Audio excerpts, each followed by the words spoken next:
Saudara, 2 dari 8 oknum polisi Polres Padang Sidempuan divonis 20 tahun di Pengadilan Negeri Medan. Mereka terbukti melakukan rekayasa penyitaan narkoba jenis ganja 327 kg.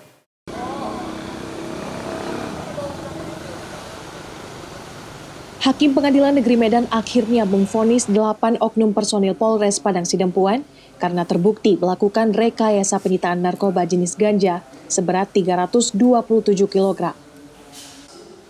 2 dari 8 terdakwa divonis selama 20 tahun penjara.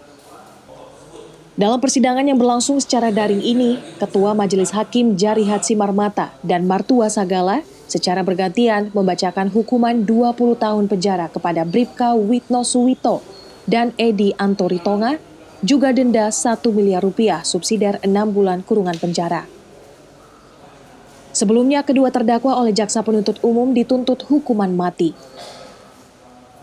Sementara 6 terdakwa lain masing-masing divonis dengan hukuman bervariasi, 10 dan 13 tahun. Mereka dijerat dengan pasal 115, pasal 132 ayat 1 Undang-Undang Nomor 35 Tahun 2009 tentang narkotika. Sebelumnya dalam sidang pembacaan tuntutan, ke-6 terdakwa dituntut hukuman 20 tahun penjara. Pasca putusan ini, Jaksa Penuntut Umum Abdul Hakim Harahap menyatakan pikir-pikir dan akan berkoordinasi dengan atasannya. Ada perbedaan di dalam unsurnya sama, cuma dalam bentuk hukumannya variasi berbeda dengan dari kita.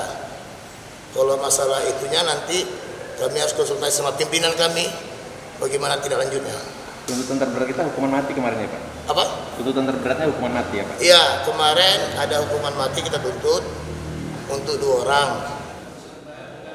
Dalam sidang pembacaan putusan ini, terjadi dissenting opinion yang dibacakan Hakim Anggota Tengku Oyong. Menurutnya dalam kasus rekayasa penyitaan narkoba jenis ganja kering dengan berat 327 kg, pada terdakwa hanya melanggar administrasi dan kode etik. Penasihat hukum para terdakwa, Salman Al-Farisi Simajuntak, menyatakan putusan majelis hakim tidak adil dan akan melakukan upaya hukum. Terjadi perbedaan pendapat antara para hakim, yang mana dissenting opinion-nya menyatakan bahwa perbuatan yang dilakukan oleh para terdakwa, khususnya 8 orang terdakwa yang dari Polres Kota Padang Sidempuan tersebut merupakan suatu perbuatan onslah. Dia bukan merupakan tindak pidana, namun hanya sebagai pelanggaran administrasi ataupun pelanggaran disiplin. Nah, kami menganggap bahwa putusan ini sungguh tidak berkeadilan. Sebelumnya kasus ini terjadi pada Februari 2020, di mana terdakwa Edi Antoritonga menerima 15 karung berisi ganja dengan berat 327 kg dari salah satu rekannya Mulia yang saat ini masih DPO. Tim Liputan, Kompas TV Medan, Sumatera Utara.